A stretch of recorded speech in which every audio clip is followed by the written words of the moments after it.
Hello guys, this is your friend and we are back with a new fanfic. Which is, what if Naruto went back in time with a female Kyuubi in his harem part 2. And if you enjoy this fanfic then please press the like button and subscribe to my channel for more fanfic like this. And now let's start the fanfic. Suddenly, the young man's chakra begins to spike and 9 tails emerge from his back. Out of instinct, Minato pulls Kushina out of her seat and shields her with his body, his trusted 3-pronged kunai in his hand. Ignoring the tense atmosphere, Ginkgo walks past Minato, moves next to Kyuubi, and, after a quick bow, nuzzles against Kyuubi's leg. Seeing that the Kyuubi doesn't mean any harm, Kushina leaves the living room to handle the Anbu that is sure to arrive. Oi, you stupid fox, what do you think you're doing scaring my parents like that? Naruto screams, coming downstairs, and hide your stupid tails. We need to find a cover story for when the Anbu gets here.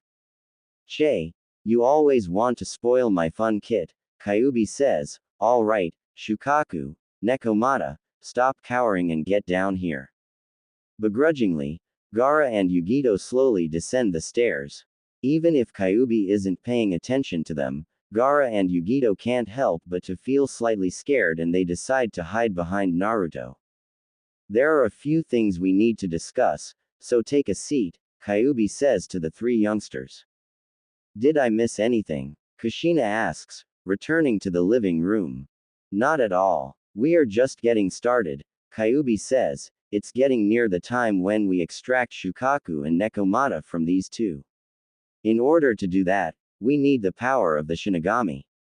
Why would we need the Shinigami? Naruto asks. We need someone with the power to extract souls from a human body. I can't think of any other beings who can perform the job. But in order to do that, we need to use the Shiki Fujin, Minato says. Yes. But with a sacrifice of soul, we can exchange it to spare yours. Shinigami should be happy to make that deal. After all, he can't be too happy about having his pet sealed in a human. You mean we need to offer someone as a sacrifice? I can't. Don't worry little Hokage. We have a spare soul handy for use, Kyuubi says, patting Ginkgo's head. You mean you're going to sacrifice Ginkgo-chan? Naruto screams. Heavens no. There is no way I'll offer her up. She still need to serve another purpose. I'll get to her next, Kyuubi says. I'm talking about the spirit of the mad priest sealed in Gaara along with the Shukaku. I'm sure the Shinigami wanted to collect that overdue soul for a while now. I almost forgot about that. That's what made Shukaku so difficult to control in the first place. That's right, Kit. Now that you and your father managed to separate the 2, it makes things much easier for all of us. So when and where should we perform the ceremony? In a secluded area on the night of the new moon, Kyuubi says. The lack of light should hide our purpose well. This isn't something we want to do in broad daylight. That's a week away, but where should we host it? How about the Forest of Death?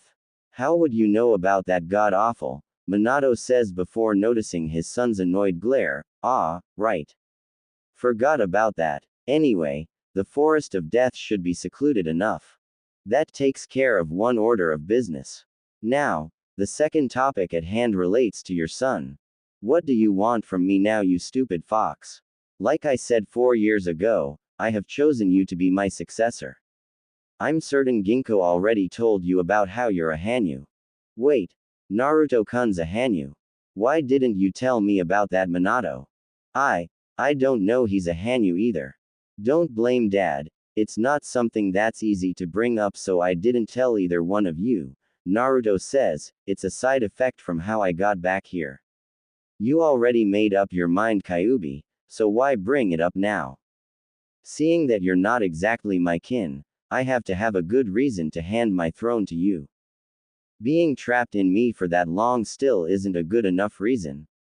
I never was trapped in you in this lifetime. Therefore, there is no good reason for you to succeed me. What are you trying to get at? Ginkgo, do it. Nodding her head, Ginkgo stands up on her hind legs and slowly morphs into the form of a young girl. When the transformation is complete, a young girl with pale skin and waist-length silver hair dressed in a sparkling silver robe stands in front of everyone. Ginkgo-chan, you never told me you can transform into a human, Naruto says. I'm a kitsune. All kitsune has the ability to take the form resembling a human. The other demons can transform to a certain extent as well, but the weaker ones would have difficulty holding the form. And I can assure you that my daughter is a very powerful kitsune, nothing like the others. Ginkgo-chan is your daughter. You are not planning what I think you are planning, are you? Minato says, eyeing both Kyuubi and Ginkgo, you're going to force Naruto and Ginkgo to get married. That would make him my kin, wouldn't it? Kyuubi says, I see no other method that would appease the other demons. If the demons start fighting each other for power, it can very well spill over to the human world. That is something that neither of us want to happen. But, that's enough, Naruto, we can get back to this topic later, Minato says. Very well, we don't need to go into details for a few years yet. This brings me to last topic at hand. But first, I need to speak to Shukaku and Nekomata directly in private. Naruto looks over to Gaara and Yugito to gauge their reaction. Seeing their hesitancy, Naruto tries to convince Kyuubi to let him join the conversation. At first, Kyuubi is adamant that the conversion be between the three Biju only, but eventually, Kyuubi makes the concession to let Ginkgo accompany the two Jinchuriki.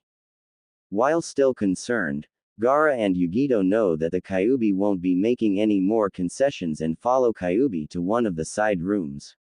About 15 minutes later, the pair enters the living room again, bordering on chakra exhaustion. Knowing how tiring it can be for the host to allow the Biju to take full control, Naruto already has some snacks prepared for the two. I found out all I need to know, Kyuubi says as he walks into the living room with Ginkgo. Now, after the ceremony, Shukaku, Nekomata, and I will be taking the three children on a small training trip, just to let them learn their new abilities from becoming a Hanyu. Exactly how long is this small trip? Minato asks. Depends on how quickly they learn. Conservative guess would be about a year. There is one thing I need to do before I can go with you, Naruto says. Yes, the Uchiha wouldn't want that happening again, or else I'll have to personally make sure that his clan will die out before it's time just to save us the trouble this time around, Kyuubi says. Don't worry, kid, whatever you have planned you'll have three Biju backing you up. I doubt the Shinigami will be so forgiving toward us this time around if the same thing happens again. You three together should be able to defeat Itachi. We should still have a few months before he attacks Shisui. The extractions should be done by then, Naruto says. Prevent him from gaining the Mangekyo in the first place. It seems you did pick up some tactics from all the lessons I taught you after all.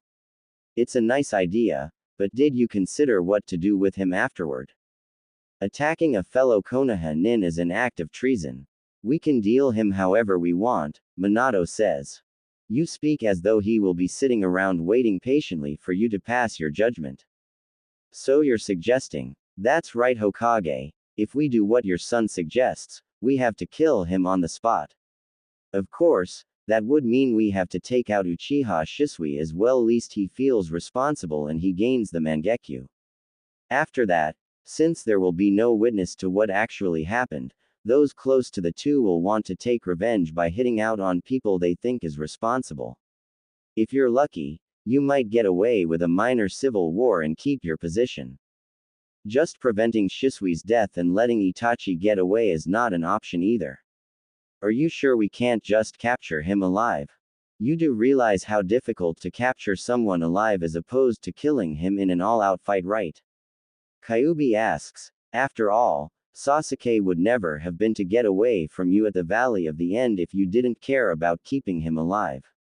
What do you suggest then? Relax, Kit. I wonder how many Iwa nin you have under your watch in your prison. We still have a few that tried to assassinate several of our more prominent ninjas. Minato starts then stops abruptly. I see. Now all we need is to set the whole thing up. I hate to lose two of my better ninjas like this, but it appears I have no choice. They aren't yours to have in the first place. If you allow things to progress as is, you're going to lose those two along with the rest of the Uchiha clan. Shukaku, Nekomata, and I will take out the trash along with them, so I only need you to hold the other ninjas back until we've finished the job. All I need to do is to send them out to take care of a few prisoners in secret, Minato says. That's rather standard procedure for taking care of the more dangerous prisoners the other villages try to negotiate a release for. It seems we have covered everything. I will be back in 6 days. A week later, a small group is gathered around a small fire in the Forest of Death. Minato set up a small camp as soon as they entered. While the others are waiting patiently, Naruto is pacing back and forth as Kyuubi has yet to arrive. Sit down, Naruto. You're making me dizzy, Ginko says, once again in her human form. Where is your father? He should have returned yesterday. Chi-Chi-Yui will be here. Don't worry, Ginko says. In fact, I wouldn't be surprised if he's already here. I'm nervous. What if things don't work out the way we planned it? Don't worry, Yugito-chan. If there's one thing the darn fox is good at, it's figuring out how a Biju can escape from the host.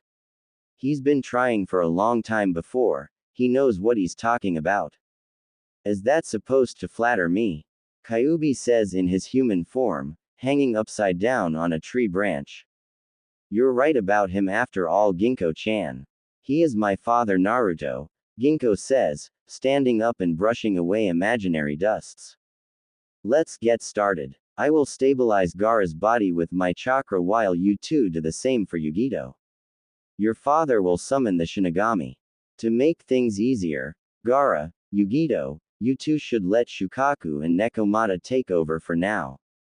Remember, once the Hokage summons the Shinigami, let me do all the talking. Nodding their head, Gaara and Yugito close their eyes and slowly let their demon chakra fill their body. When they open their eyes again, Naruto can spot the telltale sign that the Biju are in control and gestures for his father to perform the Shiki Fujin. So you have summoned me again. Perhaps you are desperate for me to capture your soul. Excuse me, Shinigami-sama, but we have a task that only you can complete. Kyuubi, it seems that you are already released from your prison.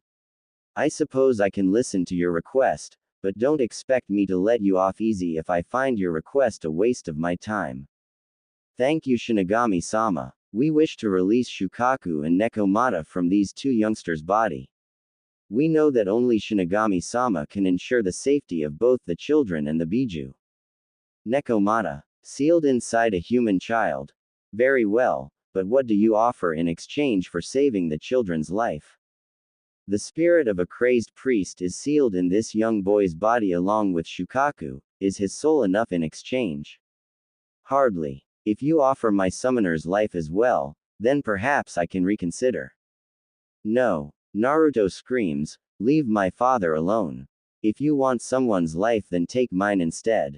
Naruto. Be quiet. I said let me do all the talking. Silence, Kyuubi. If you are offering yourself, then I suppose you would have to do. Are you sure you are willing to die in place of your father? It's not like I haven't died before. Beside, I already told my dad everything major that happened in my past life. Kyuubi can fill in the details when my dad needs the information. Very well, Shinigami says, reaching out with his arm. No. Ginko screams, moves in front of Naruto and faces him. Why can't we just offer this Itachi person instead? Chi-Chi-Yui and you are trying to get rid of him, right? Foolish girl. A sacrifice must offer his own life willingly. But your target isn't willing. What about them? Listen carefully, little girl. I said the sacrifice, not the target.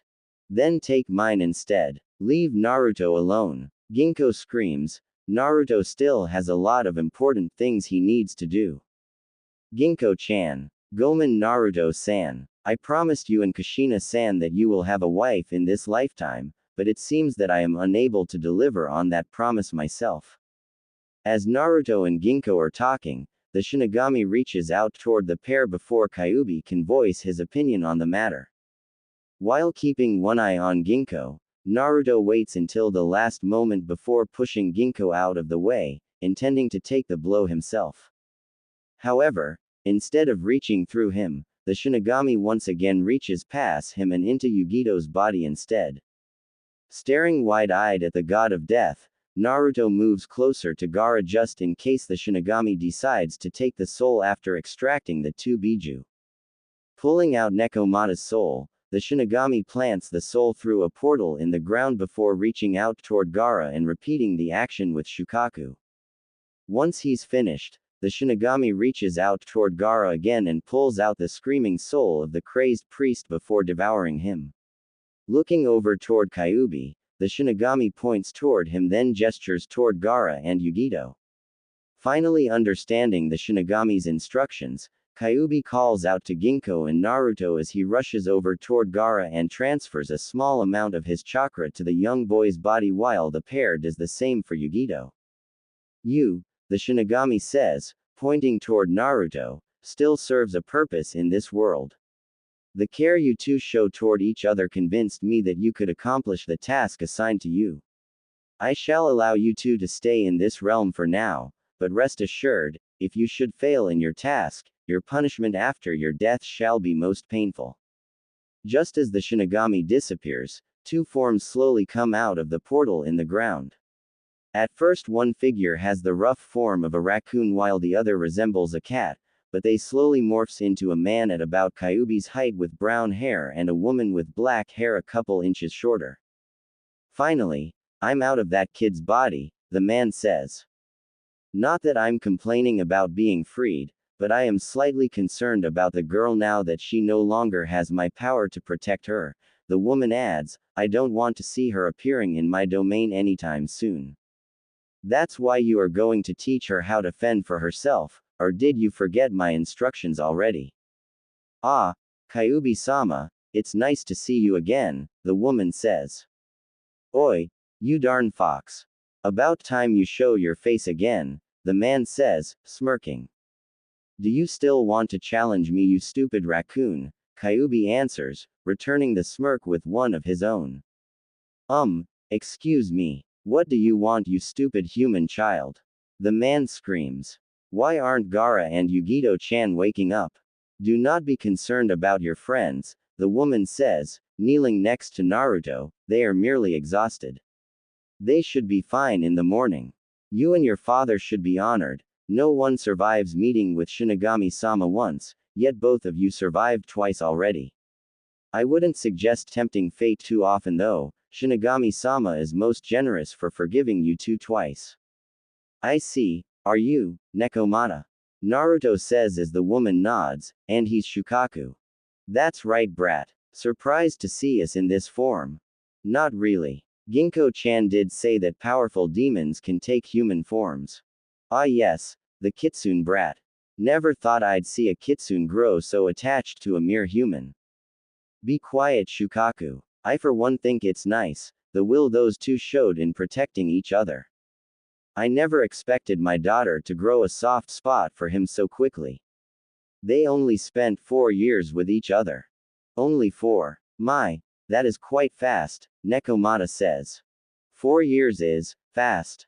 Naruto asks. Apparently you don't quite understand demons yet, young child, Nekomata says. We demons have much longer lifespan than mere humans, in terms of thousands or even tens of thousands compared to your mere decades.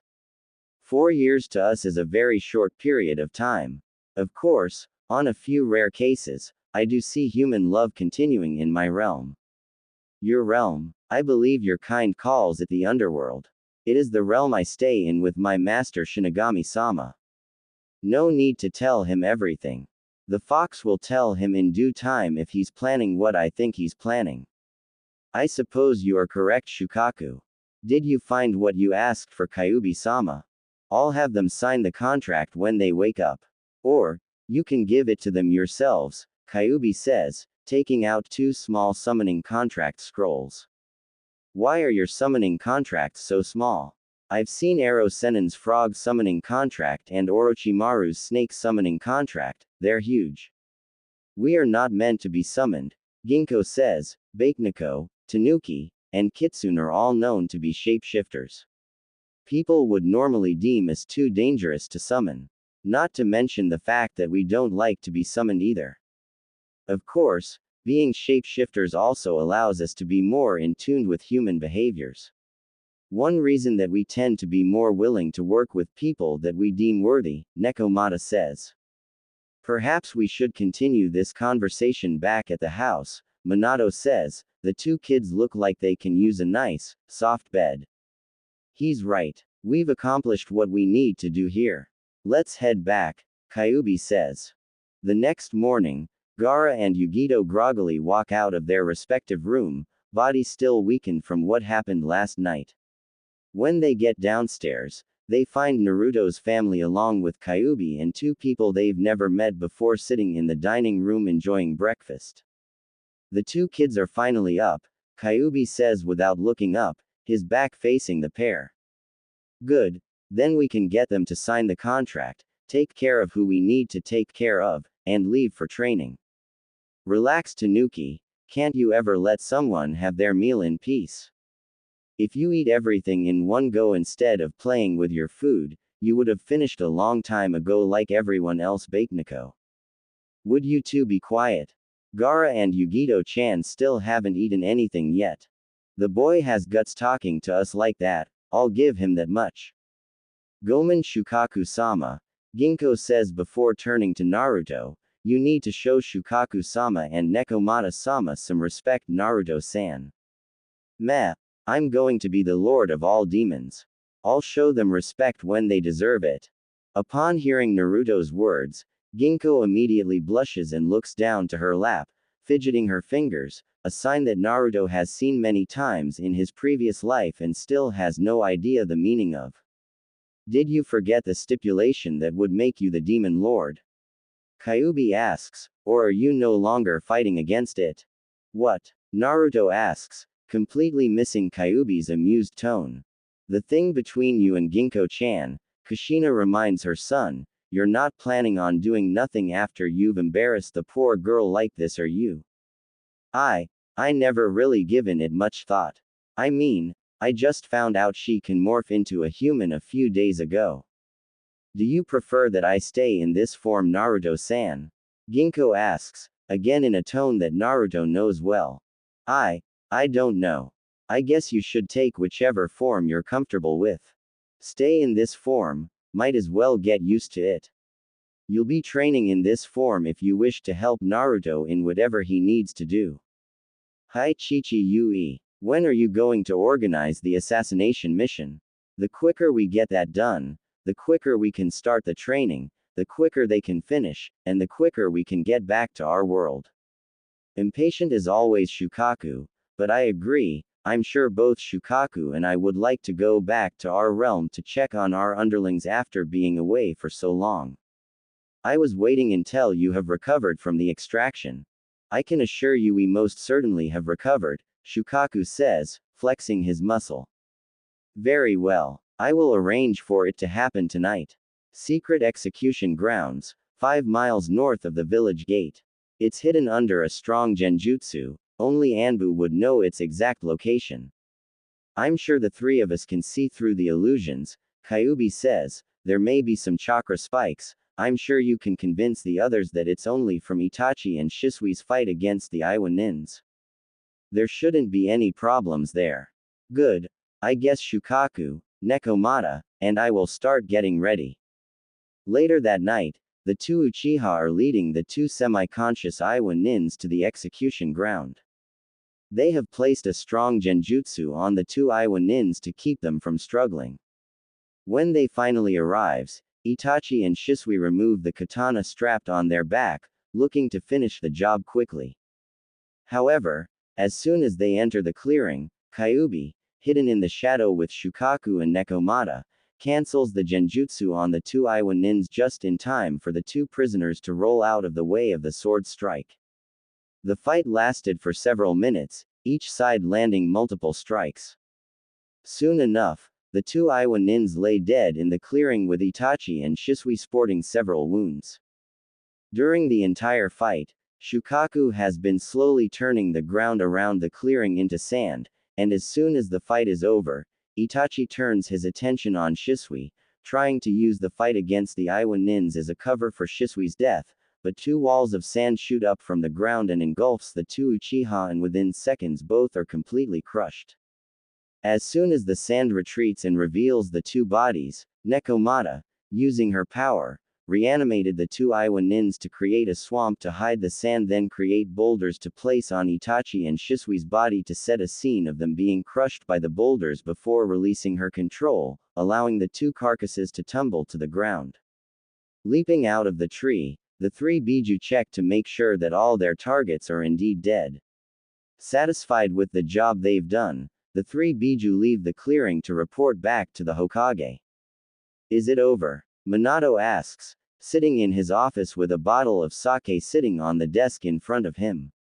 Yeah, we made sure of it, Kyuubi says. I'll send someone to pick up the bodies, Minato says, writing a mission slip and handing it to one of the messenger birds in the room. When are you going to take the children on the training trip? As soon as possible. It's probably too late at night to let the kids know. We'll head out the day after tomorrow. Very well. Don't worry about the kids, they'll be just fine, Kyuubi says, and don't feel guilty about the Uchiha. It's not an easy decision, but it's the right decision. I sure hope so. About 10 months after the three youngsters left the village, Kushina and Minato are becoming more and more concerned. They have not heard any news about the children, and Suna has been increasing its pressure on Konoha regarding the location of Gaara. Minato has been delaying the inevitable by stating that the children are on a secret training mission, but he just received a message from the Cage demanding that he recall the children and that the Cage will visit the village in a week. At the moment, Minato is pacing about in his office, trying to figure out a way to avoid this political disaster. Just as he is about to give up, the entire village is enshrouded by massive waves of chakra, but the chakra waves disappear just as quickly as it appeared. Alarmed, many ninjas gather at the village gate, in the general direction where the chakra originated. What they find there are four small, cloaked figures approaching the gate. With all the attention focused on the four figures, they completely miss the three figures hidden in the shadows of the trees. When some of the ninjas finally shake out of their stupor, they find the four figures have already walked past them in the direction of the Hokage Tower. Before the ninjas can stop them, Minato appears in front of the figures and engulfs one of them in a hug. Welcome home, children, Minato says, finally letting go of the figure. It's good to be home, Dad. When the figures remove their cloaks, all the ninjas present are surprised to find the three children that had been mysteriously missing for the past 10 months, along with a silver-haired young girl they have never seen before. I'm glad that the four of you are back. The Cage is visiting in a week and he's demanding to see Gaara. I figured we can't keep this a secret for too long, Naruto says. Well, at least we got back in time. Yes, and I bet Kushina will be thrilled to know that you four are back. Speaking of which, that was quite an impressive trick. That was just Kyuubi-sama, Nibi-sama, and Ikibi-sama, Ginkgo says. They are hidden in the shadows. That'll get some unwanted rumors going, Naruto says, looking back toward the ninjas still gathered at the gate. It would appear that way. I'm sure my father will catch wind of this display as well. We can use that to our advantage. Look at how strong you got after this secret training. Surely your father can't complain about the result, Naruto says. And I'm sure Kumo will regret giving up on me after hearing what just happened. You do not need to be concerned. Shinigami-sama cannot be happy that the people of Kumo sealed Nekomata-sama in you. They will feel the wrath of Shinigami-sama eventually, Ginkgo says. Let's go home. It's starting to feel weird having all these people staring at us, Naruto says. Yeah, you're right. As soon as they walk through the doors, Naruto is tackled to the ground by Temari and Koyuki. It's not until Ginkgo practically tears the two girls away from Naruto forcefully with a low growl that the two girls acknowledge the other two former Jinchuriki. While he doesn't show it, Gaara is fuming that his sister passed over her own brother for another boy. Look, Minato-kun, our little boy is all grown up.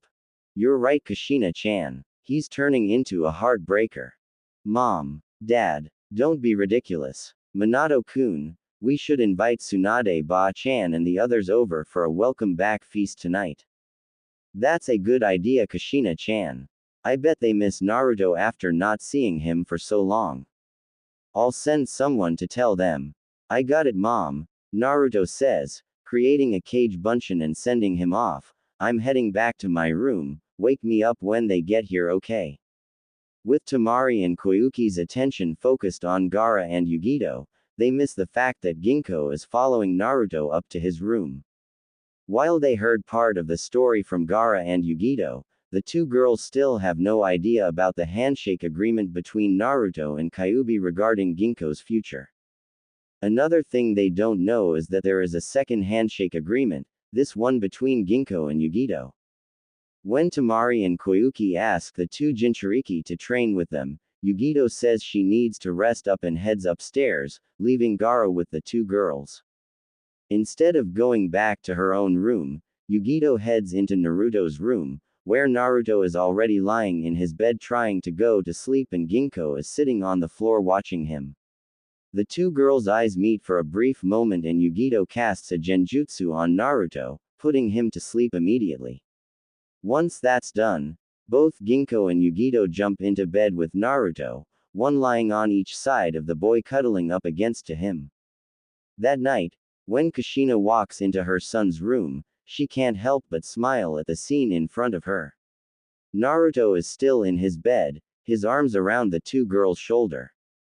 The two girls are cuddled up against him, their tiny hands clutching at Naruto's shirt. It's not until Naruto turns his head toward Kushina that she realizes her son is awake. Now, I expected you to wait a few years before you go sleeping around with girls. They put me under a genjutsu then sneaked in bed with me. Well, if they did, how did you break out of it? When my cage bunshin dispelled, it generated an influx of chakra that helps me break out of the illusion. Well, let's wake up the two girls, everyone is waiting downstairs. You do it, I want to see their reaction. You are a mean child, Naruto. Naruto winks at her mother before closing his eyes and pretends to be asleep.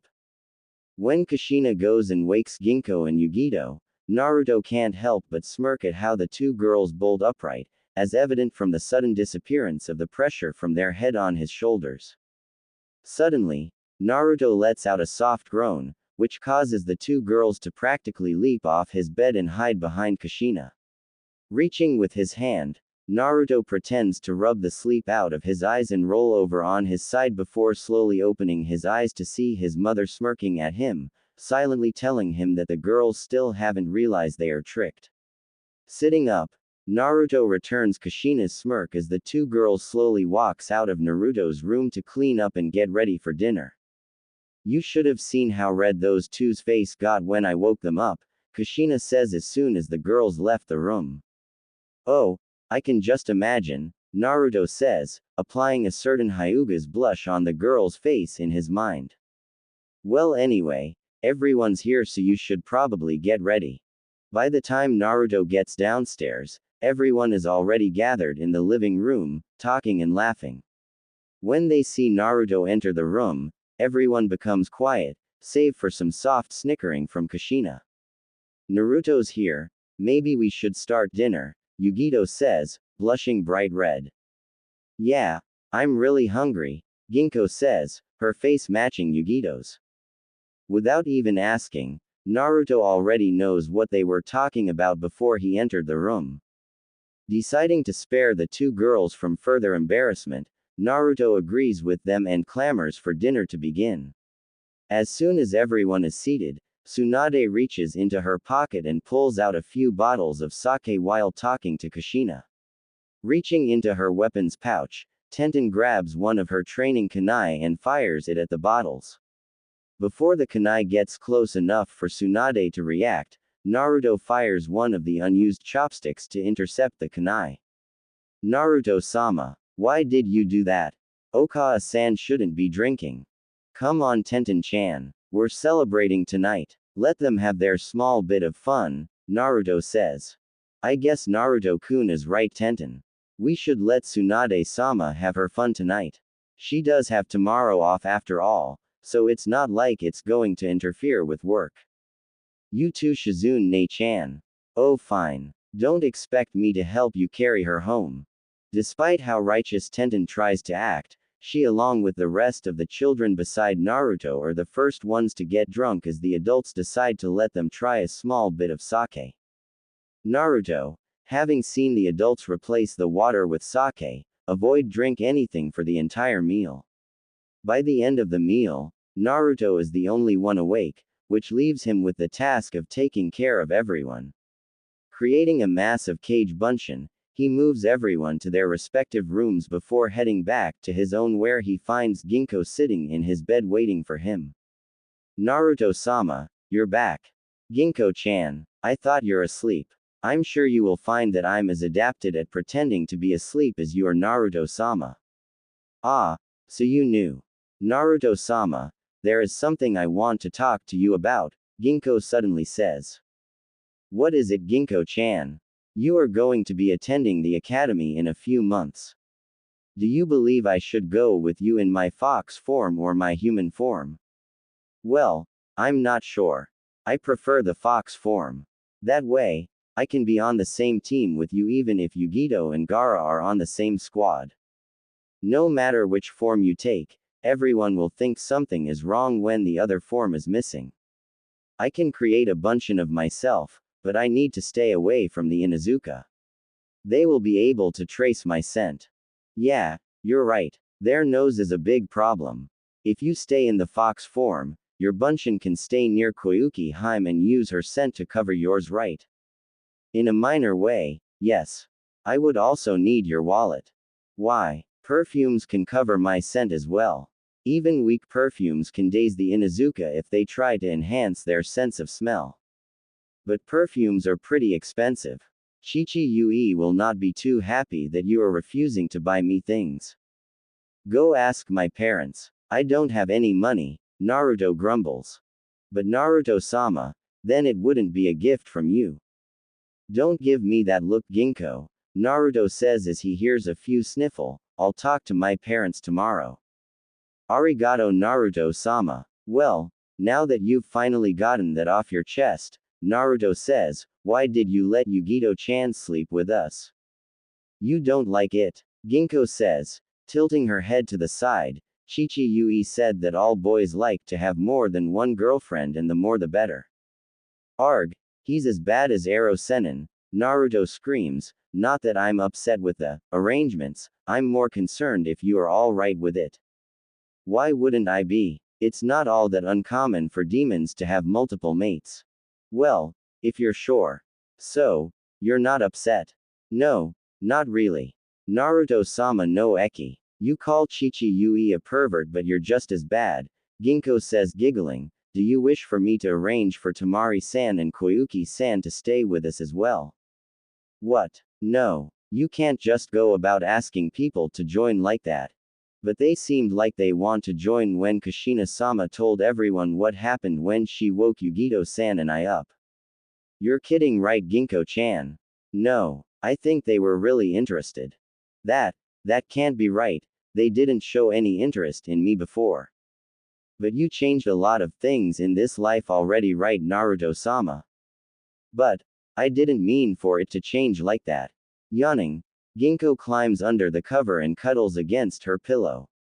Seeing that Naruto is still standing next to the bed, Ginkgo reaches out and pulls Naruto into bed with her. It doesn't really matter whether you intend for it to happen or not, Ginkgo says, this is the way things are happening, you'll just have to deal with it. The question is how to deal with it. I'm sure you can figure something out, Ginkgo says, now stop moving around and go to sleep. By the end of the week, news of Gaara's display of power has reached the ears of the case cage. When the cage arrives in Konoha, he immediately demands that Gaara return with him to Suna. However, Gaara only needs to bring up the name Yashimaru to gain the support of both Kankuro and Tamari. When the cage tries to force Gaara to return, Naruto and Yugito have to step in to prevent Gaara from using his sand to kill his own father. Seeing that he is outnumbered in Konoha, the cage begrudgingly agrees to allow Gaara to enter the academy in Konoha, but he quietly vows to himself that he will take every opportunity to force Gaara back to Suna. Gaara's father won't let things go this easily. Naruto says when he and his father are the only ones left in the Hokage's office, we should keep an eye out on Suna. Suna is our ally, and Suna is also very angry with us right now, Naruto says, cutting off his father. Just because Gaara is living in Konoha now doesn't mean that Orochimaru won't contact Suna for a joint attack when the time comes. Sometimes I don't know whether to call you a genius or an idiot, Minato says, sighing. I'm not known as the #1 unpredictable ninja for nothing. Well, we can't do anything about it now. I'll just ask Jiraiya sensei to use his spy network to keep an eye out on Suna, Minato says, gathering several documents on his desk. Well, these are the papers admitting you kids to the Ninja Academy. I just have to figure out how to enter Ginkgo. She and I talked about this before. She says she'll stay in her fox form through the academy. She wants to be on the same team as Gaara, Yugito-chan, and I. That would make things a lot easier. I don't need to come up with an excuse to cover her identity, although I should probably come up with one just in case people start asking about her human form. You can just say that she's the daughter of an old acquaintance of yours that he's leaving in your hands. I suppose that would have to do, Minato says. Shouldn't you be playing with your friends right now? I just want to think some things through, that's all. What's the problem? Remember that day when Gaara, Yugito-chan, and I came back? Mom probably told everyone what she found in my bedroom. Later that night Ginkgo-chan told me that Tamari-chan and Koyuki-hime might feel that way as well. I told Kushina-chan you'll turn into a heartbreaker. Dad, focus on the task at hand. Sure son. What's the problem with having a few girlfriends? What's the problem? I feel bad enough that I'm making Ginkgo-chan and Yugito-chan share me. I can't possibly ask more girls to do the same thing. Well, there is something you should know, Naruto. When I became the Hokage, the council wanted me to take multiple wives to ensure that the Namikaze line continues. Of course I was able to fight them off long enough for Kushina-chan to be pregnant, so they can't keep pushing that idea on me. But Kushina-chan and I aren't getting any younger, and I don't know if Kushina-chan can handle another pregnancy despite what Tsunade-ba-chan says. The council might try to push the same idea on you, especially since they consider you the hero that chased away the Kyuubi. Why not take advantage of it and take all 4 of them as your wives? But that doesn't solve the problem of me feeling guilty about having them share me. Did you consider that maybe they won't care? Minato says, I can tell you that many of the women offering themselves to me back then didn't mind the idea of sharing one bit. But those 4 girls aren't gold diggers like those women who offered themselves to you. You can always sit them down and talk to them to see how they feel, Naruto. Do you think it's easy to approach that subject? I can't just go up and ask them if they love me and do they want to share. Alright, let me just get through these paperwork and we'll head home and talk to Kushina-chan. We can have her talk to the girls. It should be easier for her to broach the subject. I guess that'll have to do. Now that that problem is solved, I'll just have to get through these couple of piles. Why don't you ever use Kage Bunshin to help you do the paperwork?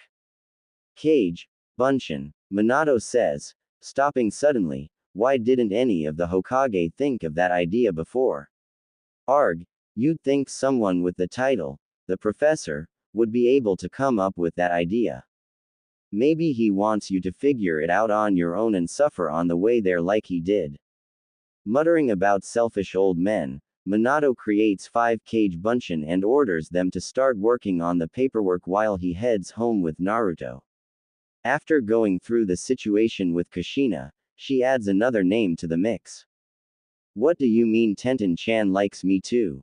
She's supposed to like Neji. Well, she hasn't met Neji yet now, has she? Kushina says.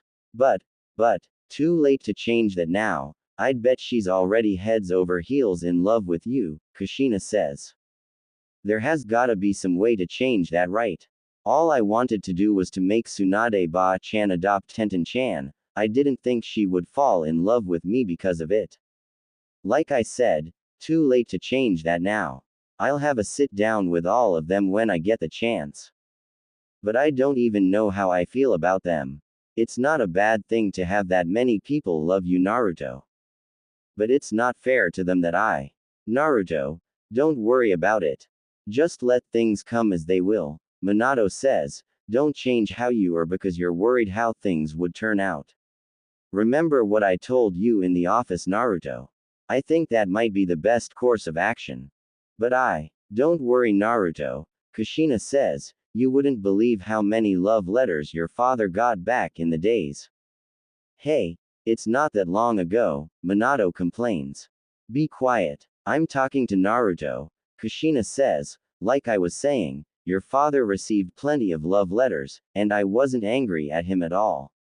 I'll talk to the girls and make them understand the situation. If they can't handle it, then I'll suggest for them to back off. If they can, why don't you give it a try?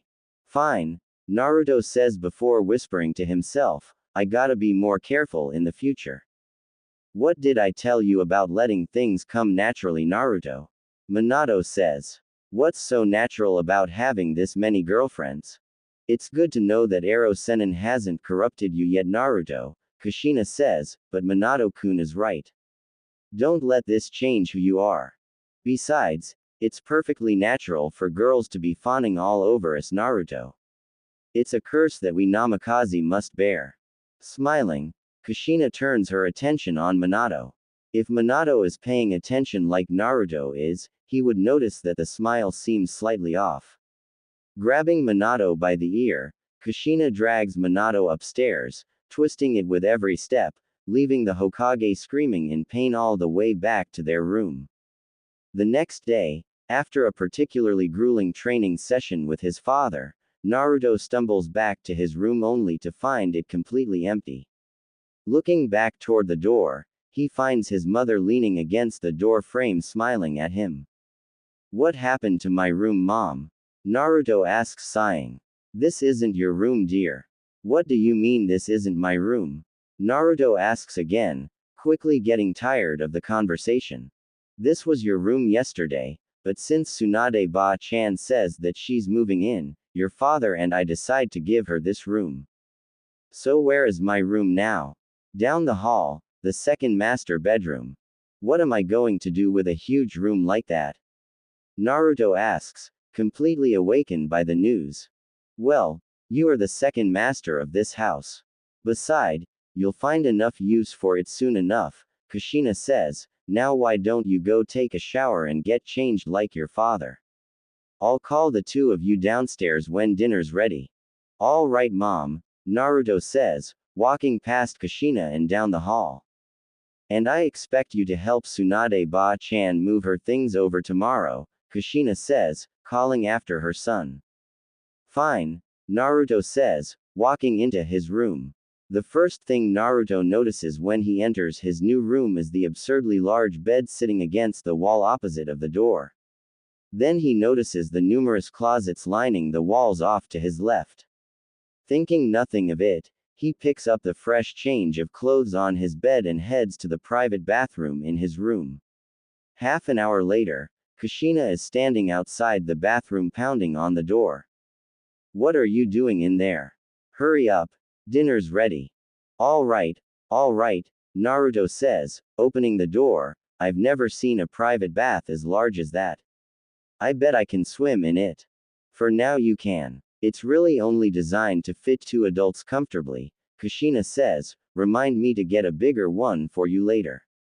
Looking at his mother in confusion, Naruto quietly follows his mother downstairs, where all the other occupants of the house is sitting around the dinner table waiting patiently for the last member to arrive. As punishment for making everyone wait, Kushina makes Naruto stay behind after dinner to wash the dishes. Even after feeling refreshed from the bath, Naruto is completely drained by the time he drags himself upstairs. After stumbling in and out of his old room, he opens the door to his new room, takes a look inside, before going back to the hallway to check if he's in the right room. "What's wrong, Naruto-sama?" Ginko asks from inside the room. "What are you girls doing here? This is our room, at least, Kushina-sama says so," Yugito says. "And after our talk with Kushina-sama, I think she's right," Tamari says. "Why don't you come in and join us?" Koyuki says, walking up behind Naruto and wrapping her arms around his waist. "I think there's going to be another person moving into this room tomorrow." Pushing Naruto into the room, Koyuki kicks the door close before shoving him into bed. With a squeal, the girls all jump into bed with Naruto and fight for the spots next to Naruto so they can cuddle against him. Sighing, Naruto waits until the girls finally calm down before trying to go to sleep. By the time the three former Jinchuriki are finally ready to enter the academy, Minato allows them to enter as second-year students to cover the missed year due to their training with the three Biju. Of course, if Minato had requested for the children to be promoted to genin, few can complain after seeing their supposed powers in action when they returned from their training. But Naruto himself requested that they be placed with that particular group in order to observe them. Even though the instructors were alerted that Naruto, Gaara, and Yugito would be attending a month before the school year starts, the instructors still cannot believe the three that had shown so much power are standing outside their classroom waiting to be introduced to the other students. "Please come in," Iruka says, opening the door. The entire class becomes completely silent when the three enter the room. Every pair of eyes, including those of Iruka, Suzume, and Mizuki, are focused on Naruto, Gaara, and Yugito. After a quick introduction, they take their seat across an empty row, where Ginko is already waiting, having entered unnoticed as everyone's attention was on the three newcomers. While everyone in the room is paying attention to the three instructors as they begin the lesson, Ginko looks around the classroom, studying everyone that Naruto asked her to keep an eye on. Throughout the entire class, Ginko notices that Hinata keeps stealing glances over at Naruto whenever the instructors aren't paying attention. Thinking that Naruto probably don't want to hear about things like that, Ginko keeps this piece of information to herself when she reports to Naruto after the classes are over. Naruto-sama, please wait. Hinata-chan, what's wrong? Naruto asks. My father told me to accompany you back to the Namikaze compound since Hokage-sama invited us over for dinner, Hinata says blushing. Okay, come on, let's go Hinata-chan. Wait Naruto-kun, shouldn't we wait for Tenten-chan too? Yugito says. You're right, I'm completely forgot, how can you forget about me? Tenten says, walking up behind Naruto and faking a few sniffles. You really aren't fooling anyone with that, you know, Tenten-chan. You're so mean, Naruto-kun. Sorry Tenten-chan, you ready to go home now? Fine, only because we have important guests over tonight, Tenten says. You're going to make it up to me, mister. Don't worry Tenten-chan, I promise I'll make it up to you. Walking up, Naruto gives Tenten a quick hug before circling behind her and pushing her out of the academy's courtyard. Giggling, Yugito follows them with Gaara and Ginko not far behind. A few moments later, Hinata shakes out of her stunned state and hurries after the group, who is right at the exit looking back toward the frozen girl. Muttering a soft apology, Hinata quietly falls in step with the group on their way to the Namikaze compound.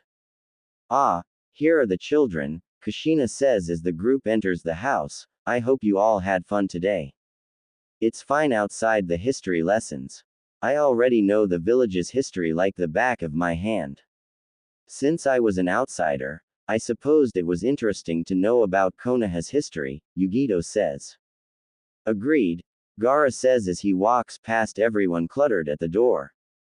So where is everyone? Naruto says, peeking into the empty living room. Minato-kun and Hiyashi-san are discussing something in the study. The ladies should be in the yard enjoying the evening breeze. I'm just here fixing up some small snacks waiting for all of you to get home. I should get started on my assignments. I'll be in my room, Gaara says before walking off. I'm going to put away my things, Tenten says. Kushina-sama. There's no need to be so nervous, dear. Just treat this like your own home. Hi Kushina-sama, Hinata says, is my mother and sister. They are in the yard, dear. Thank you, Kushina-sama, Hinata says. Would you like to meet my little sister Naruto-sama? That'd be great, Hinata-chan. But Naruto-kun, what about our assignments? Yugito asks. We still have the whole night, Yugito-chan. Let's relax a bit first. Besides, we don't have all that much assignments anyway. Well, if you promise you'd help me, I guess a bit of fun can't hurt. Grabbing Hinata and Yugito's wrist, Naruto pulls them out toward the backyard. Blushing at the contact, Hinata allows Naruto to lead her despite the slight pain from the sudden pull. In the short distance from the foyer to the backyard, Hinata's blush manages to spread to her entire body and she looks like she has just come out of a hot spring when she gets to her destination. Hinata-ne-sama, who's this? A little girl asks, staring intently at Hinata's wrist, the one that Naruto is still holding. Ah, Hanabi-chan. This is Naruto-sama. Naruto-sama, who is that? Hanabi asks, her eyes still on Hinata's wrist. Naruto-sama is the one that saved me from the mean kidnapper. Who is he? Hanabi asks, pointing at Hinata's wrist. How come he can hold your hand? Ah, sorry about that, Hinata-chan, Naruto says, letting go immediately. It's all right, Naruto-sama. No, it's not. Chichi-Yui never let anyone hold our hand like that, Hanabi says. I'm telling Chichi-Yui. Hanabi-chan, it's all right, a tall woman says. Your father only said that because he doesn't trust the others. You can trust Naruto-kun though. Are you sure? Haha, Yui. Of course. I would never lie to you, Hanabi-chan. Naruto takes a quick look at Hinata and Hanabi's mother. She has the traditional pale eyes and pale skin of the Hyuga. If he has to estimate, she would be right about Hiyashi's height, about an inch shorter at most. She has long hair and a slim figure, like a splitting image of Hinata's adult form when it's not covered by her jacket, but the muscle tone and the calloused hands show she is a very accomplished kunoichi in her own right. He had never seen Hinata's mother in his previous life at all, and neither Hinata nor Hanabi, from what little he's seen of the girl, mentioned anything about her. His questions are answered when Tsunade enters the yard with Kushina holding a bowl of foul-smelling medicine and giving it to Hinata's mother. You're lucky I had the experience from treating Kushina Shiori, Tsunade says. You of all people should know that you should stay calm when you're pregnant. Look at the mess you left yourself with. I couldn't help it, Tsunade-sama. I was so worried when I heard that Hinata-chan was almost kidnapped, Shiori says. Speaking of which, allow me to thank you for saving Hinata-chan, Naruto-sama. That's all right, Shiori-san, Naruto says, picking up her name from Tsunade's words. I can't just stand by and watch my friends get hurt. There was one other problem, one thing, other than the actual kidnapping, that made me a bit nervous. Nervous? Tsunade says, chuckling. From what the guards told me, you were ballistic. Please, Tsunade-sama, I need to get this off my chest, Shiori says. What are your intentions with my daughter Naruto-sama? Okawa-san. What are you talking about? Hinata screams. I don't quite understand what you mean, Shiori-san. The Hyuga is a very traditional family, a voice says behind the group. Despite your intentions, the fact remains that you spent the night in my daughter's room, Naruto. But Hiyashi-san, you said it was all right, Naruto says, turning around and facing the man. Besides, I didn't really stay there overnight. I left with my dad after the kidnapper was caught. While those statements are indeed accurate, Hiyashi says, the entire Hyuga clan knows that you stayed in Hinata's room that night.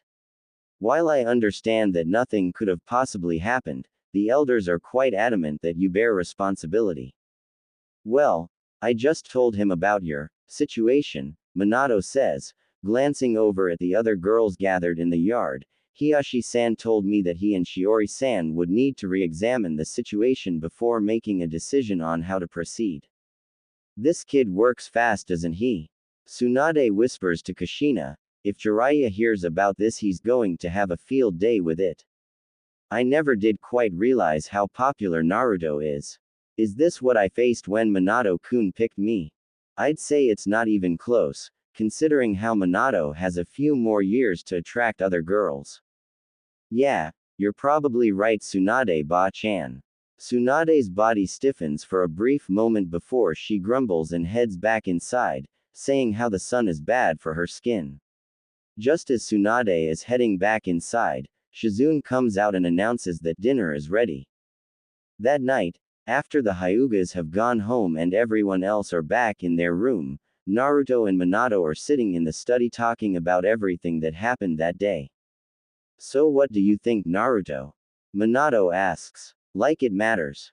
Guess not. But I still want to know how you feel about everything so far. It's completely different than my last life, but Ginko-chan is right. I did want things to be different. She does have a point. You did say the same thing when you got Guy to adopt Lee, Minato says. Besides, you can't complain about all those girls. If mom hears that, she'll beat you to a pulp. Yeah, but that's why I didn't say that in front of her. I'm reserving the rights to tell her what you said, Naruto says. Anyways, what do you think Hiyashi is up to? He's not the one up to something. The Hyuga elders are the one pushing him to talk to us. He said it to me in private himself. If you aren't my son, he doubts the elders would say anything about it. And I agree with his assessments. So why did you agree? We still need the Hyuga clan on our side. Only they are large enough to balance out the Uchiha clan, Minato says. I know you already took care of Itachi, but we always need to be wary of large clans like the Uchiha and the Hyuga that their power don't get to their heads.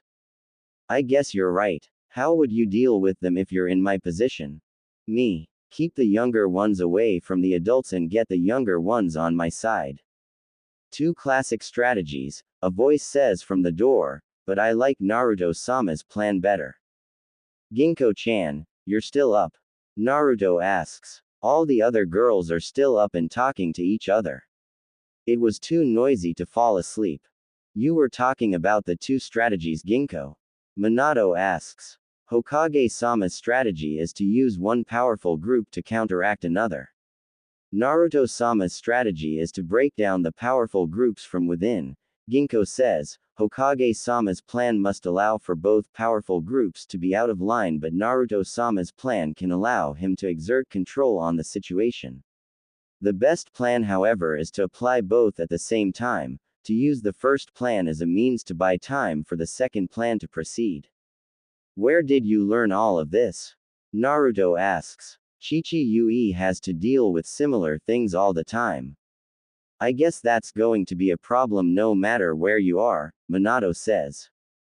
Suddenly, Ginko lies down on the sofa in the room and uses Naruto's lap as a pillow. Smiling, Naruto gently strokes Ginko's hair to help the girl fall asleep. Shouldn't you get her back to bed? You heard what she said, the others are still up. She's here because she couldn't fall asleep there. Well, I should be getting to bed myself. Okay, I want to stay up a bit longer.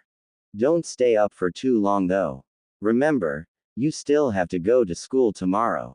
Don't worry about it. Chuckling, Minato waves casually over his shoulder with his back toward Naruto before leaving the room and closing the doors behind him.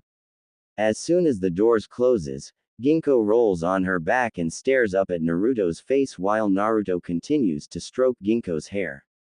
Naruto-sama, what is it, Ginko-chan? There is something I want to ask you, about the people at the academy. Is it about Hinata? I noticed that you were looking back at her quite a few times. How did you? No, it's not about Hyuga-san. It's about Yamanaka-san. Ino-chan, what's the problem? I notice that she seems rather scared of you. Whenever you look over at her general direction, she seems to tremble involuntarily. Really? That's odd. Maybe I'll talk to her about it tomorrow. Don't you think it will be better if someone else talks to her? She is rather fearful of you. Yeah, you're right. I'll have someone talk to her to see what's going on. Naruto-sama, what is it, Ginkgo-chan? Can we stay here tonight? This is comfy. The other girls will be very upset if they find out. I see. But, I guess some rewards are in order for doing such a fine job observing the class today. Naruto chuckles at how Ginkgo's eyes almost sparkle as soon as the words leave his mouth.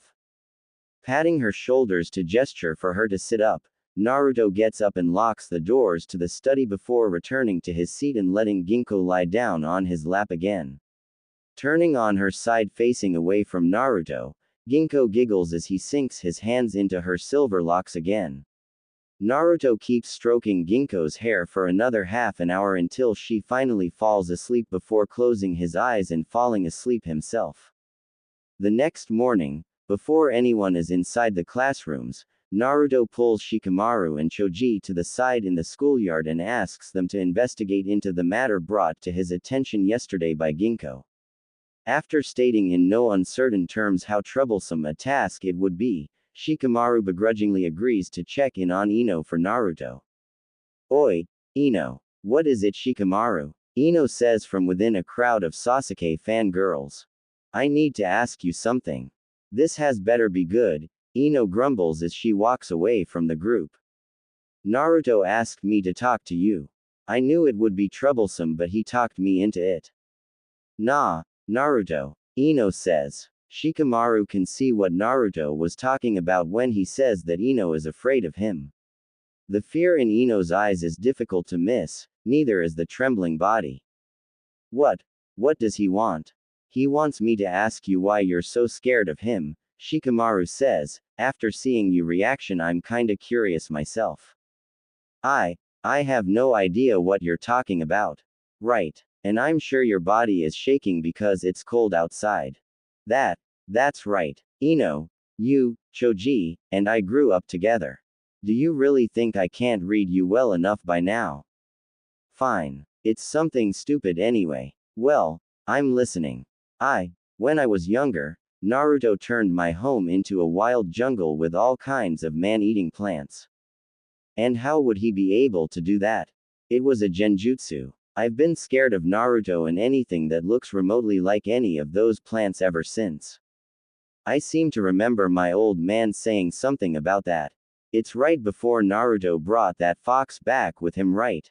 That's right. I'm one of the few kids that didn't get anywhere near that fox no matter how much I want to go up and cuddle and play with it because Naruto is always right next to it.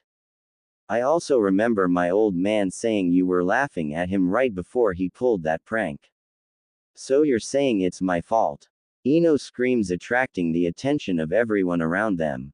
I don't think the people in Kumo and Iwa heard you, woman, Shikamaru says, trying to shake the ringing out of his ears, and yes, it's partly your fault. He is Hokage-sama's son. You'd think he's not as inept at ninja skills as you tried to make him out to be. But, did you remember how Choji and I were like back then? How we can never find anyone to play with us? Yeah. 'Cause Choji was always so terrible at those games.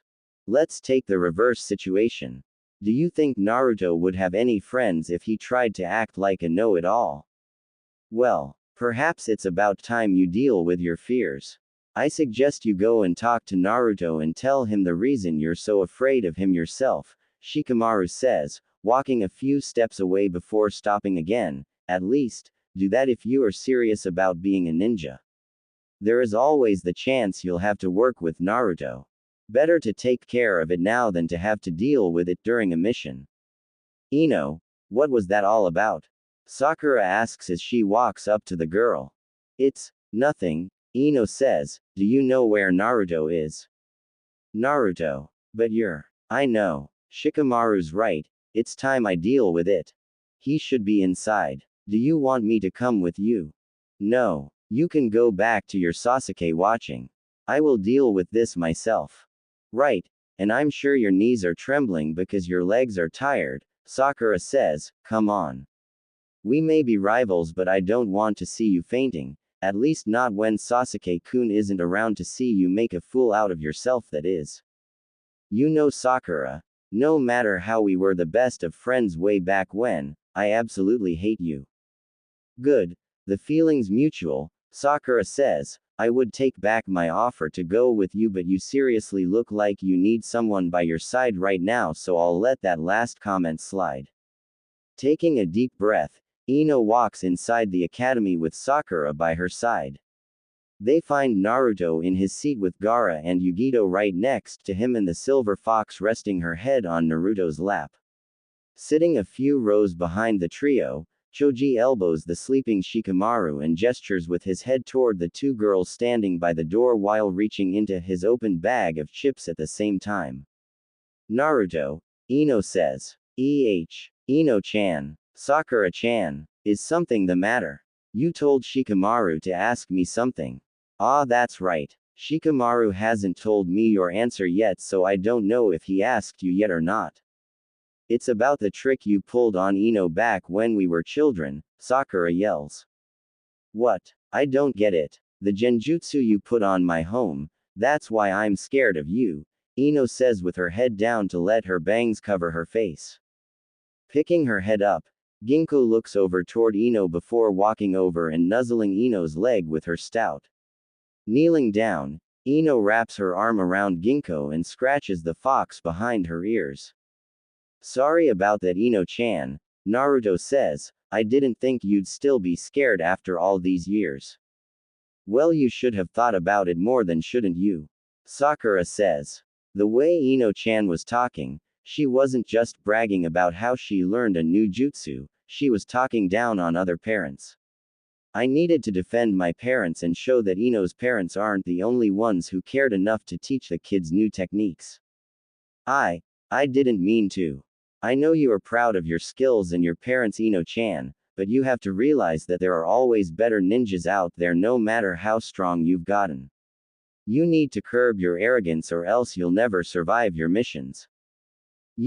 I guess you're right, Ino says, sighing. Hey, wait a minute. This is about the mean trick you pulled on me. When did it become my grilling session? Hey, I was hoping you wouldn't notice, Naruto says, scratching the back of his head. Well, at least you did agree that I was right. Besides, it looks like your little problem is already dealt with, Yugito says. You haven't shown an ounce of fear since you've started talking to Naruto-kun. Well, now that you mention it, Ino says, hey, I guess Shikamaru is right after all, like always. It would appear that the rest of the class is coming in soon. Perhaps you two should head to your seats, Gaara says. You're probably right, Ino says. Well, Sakura, though it pains me to say this, thank you for accompanying me. You helped me deal with my confidence before, so let's just say I'm returning the favor, Sakura says. Now we're even. Don't expect more favors from now on. You know what, Sakura? I take back what I said. I'm not grateful that you accompanied me. Yeah, and I'm sorry I ever thought about helping you, Ino. There they go again, Naruto says. You're the reason this happened, Naruto. You're the reason that I ever even need to think of helping Ino. Yeah, you're the reason that I even need to come and talk to you. Hey, that's a bit unfair. Don't worry about it, Yugito-chan, I'm used to it. But Naruto-kun, really? It's alright, Naruto says. We only need to deal with them for a few more minutes at most. By then, either Sasuke or Iruka-sensei will get here. They have an image to uphold. We can hear everything you said, you know, Ino says, huffing and crossing her arms. There's Sasuke, Ino-chan, Naruto says, guiding Ino and Sakura's attention away from himself. With a loud squeal, Ino and Sakura rush over to the door to rejoin the large group of fangirls around Sasuke. Sighing and complaining quietly that the circus has arrived, everyone tries to get back to what they were doing before all the noise started. I wish that would get over Sasuke, Naruto says to himself. They were much happier once they managed to forget all about him. Did you say something, Naruto-kun? No, nothing at all, Yugito-chan, Naruto says before thinking to himself. I need to be more careful, only my parents know about my history. After the group finally heads to their seats, Hinata finally emerges from behind the door, the last one to arrive before the instructors. At that precise moment, Naruto looks back toward the door to see if the three instructors are arriving anytime soon. With a loud eep, Hinata scrambles away from the door and takes the seat farthest from Naruto that's still available, with her face turning scarlet. She still hasn't gotten over yesterday's embarrassment, Yugito says, not that I blame the poor girl. I still don't know what Hiashi was thinking, Naruto says. You'd think they would take her preference into consideration. I think they did, Ginkgo whispers so no one but Naruto, Yugito, and Gaara can hear. She was staring at you and blushing whenever the instructors weren't looking yesterday. Well, maybe Hiashi told Hinata-chan what he was going to do yesterday, Naruto says. Naruto-kun certainly is a very dense person sometimes, isn't he, Ginkgo-chan? Yugito says as she pats Ginkgo's head. What is that supposed to mean? Oh, nothing, Yugito says, an innocent smile plastered on her face. A week later, Hiashi and Shiori head to the Namikaze compound again, having discussed the situation with each other. When they approach the gate, they see three people just turning the corner on the next street and walking toward them. Given that they have never seen those three people in the village before and the group has nothing that identifies their origin, Hiashi and Shiori instantly become on edge, getting ready for a sudden assault. Just at that moment, Minato is taking the trash outside. Oh, Hiashi-san, Shiori-san, what brings you two here? Hokage-sama, perhaps we should talk inside, Shiori says, trying to get away from the three strangers. Oi, Minato, one of the three strangers screams. Curious, Minato stretches his neck to see past Hiashi and Shiori. Walking up toward them are a man with flaming red hair, wearing a yellow shirt, long white pants, and an open blood-red robe, a man with brown hair, wearing a yellow muscle shirt with the sleeves torn off, a pair of dark brown fingerless gloves, and a pair of white sweatpants, and a woman with waist-length black hair, wearing a black kimono with white pants underneath. Oh, Kitsune, Neko, Tanuki, what brings the three of you here? Do you know them, Hokage-sama? Shiori asks. They are my associates from other areas. I usually communicate with them using code names.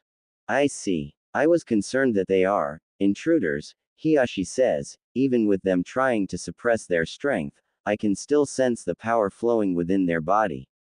So, no sense standing around out here. Let's talk inside, Minato says. Oh my, what brings all these rare guests here today?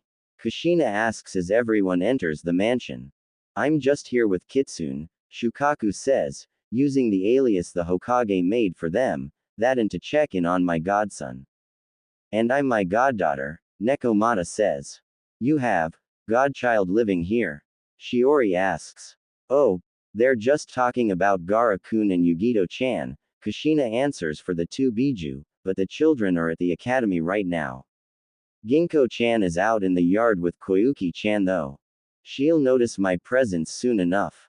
There is no need for me to find her.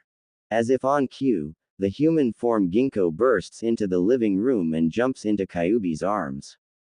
Just from picking up the girl, Kyuubi can tell that she is merely a clone. Since the children are at the academy at the moment, the Kyuubi figures that his daughter is with Naruto in her beast form. Putting the clone on the floor, the Kyuubi turns his attention toward Minato again as Hiashi starts to speak. Hokage-sama, even after alerting my clan's council of Naruto's availability, they have decided that they will continue their pursuit. I see, Minato says. Well, I suppose I should draft the documents then. Suddenly, Shiori lets out a sigh, drawing everyone's attention on her. Is something wrong, Shiori-san? Kushina asks. No, it's nothing. I suppose I should be happy. This is what Hinata-chan wanted after all, especially after what Naruto did for her. Shiori says, the problem lies with Hanabi-chan. She seems to have taken an interest in Naruto after meeting him, constantly asking Hinata-chan and I about him. I wonder how she would react to the news. Well, I'm sure it can't be too bad, Minato says. There is a rivalry between Hinata and Hanabi. Ever since Hanabi was born, they knew that it would be their destiny to compete against each other in all aspects of life. Hiyashi says, I suppose one of them shall be the heir of the clan, and by all counts Hinata should be the heir since she is the eldest child. However, Hanabi has proven to be much more talented than Hinata, even at her young age, and probably in part due to their one-sided rivalry. So since your eldest daughter has taken an interest in Naruto, your youngest is doing the same just for the sake of beating her sister, Kyuubi says, sounds like something you should nip at the bud. It is not quite as simple. While the initial approach is probably due to the rivalry, it would appear that Hanabi has taken a genuine interest in Naruto. Where this interest may lead I have no idea, but it certainly is concerning to say the least, Shiori says. Even at his age he already has women trouble, Minato says. Just like you did all those years ago, Hokage-sama. It hasn't been that long ago, Hiyashi. You still remember what the council tried on me the first couple of years after Kushina-chan was in a coma, don't you? I suppose I do. What did they try, Minato-kun? Kushina says, fire burning in her eyes. They tried to find other women for Hokage-sama to marry. Hiyashi says, of course, Hokage-sama enlisted the help of a number of clans to fight the proposal to a standstill. A number of clans? Kyuubi asks. The Uchiha clan was a strong supporter of the proposal, probably in part due to the fact that at least one of the women would come from their clan.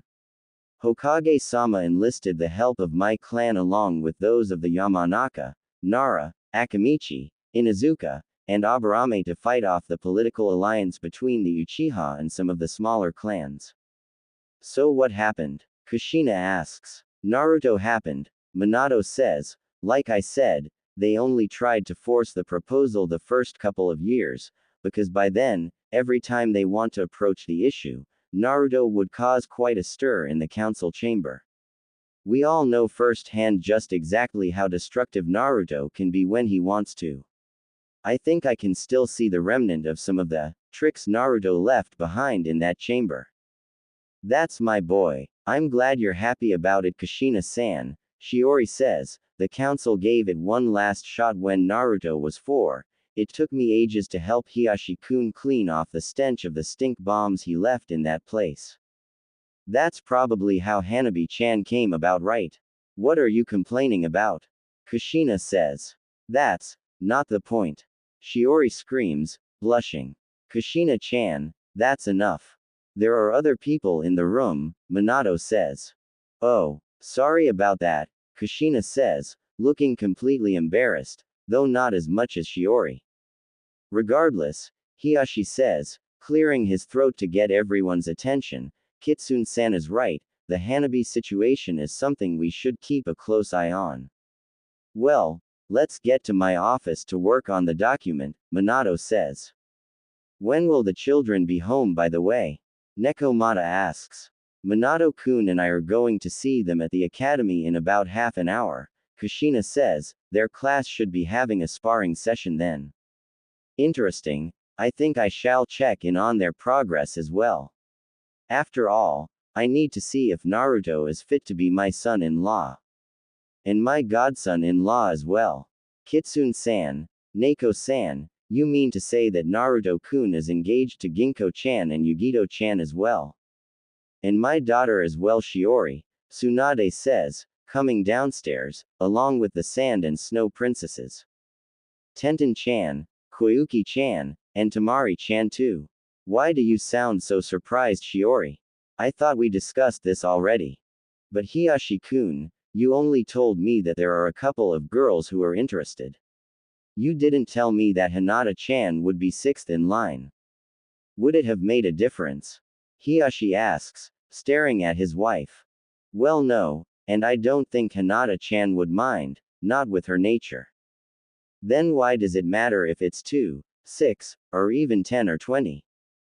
If you put it that way.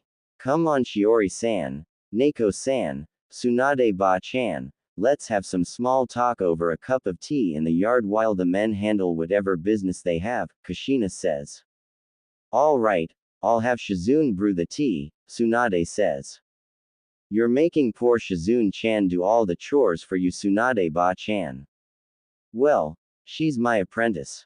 Besides, she loves doing these kinds of domestic works. Are you sure she isn't complaining because you are practically ordering her to do the chores? She really doesn't mind at all. She'll be a good housewife someday, Tsunade says as Shizune comes downstairs.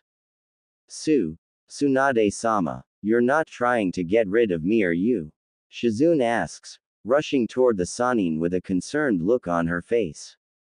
No, I'm not trying to get rid of you, Tsunade says, it's just that I don't want you to dedicate your entire life just for me. Why don't I go and make the tea while you two talk it out, Kushina says. No, it's okay, Kushina-sama, I'll do it, Shizune says. When the adults arrive at the academy, the students have already been paired up to spar. Looking around, they see that all the parents are gathered around the schoolyard, trying to find a good spot to watch their children. Amongst the chaos, Gaara, with his arms crossed like always, walks up to the large empty space in the middle as Kiba rushes up after him, his trusted companion Akamaru by his side. Come on, Kiba, show him what you got.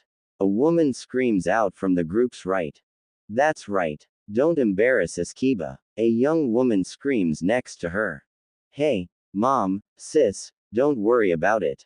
I'll take care of him in no time, Kiba says. He's always hiding behind Naruto and Yugito in a fight, I bet he can't fight at all. If this is the way Kiba's going to act, he's going to get his clock cleaned, a voice says right in front of Minato. Hey dad. Glad you can make it. There you are, Naruto, I've been looking all over for you, Minato says. So, who are you fighting? Uchiha Sasuke. Do try to take it easy on him, alright Naruto. Take it easy on him.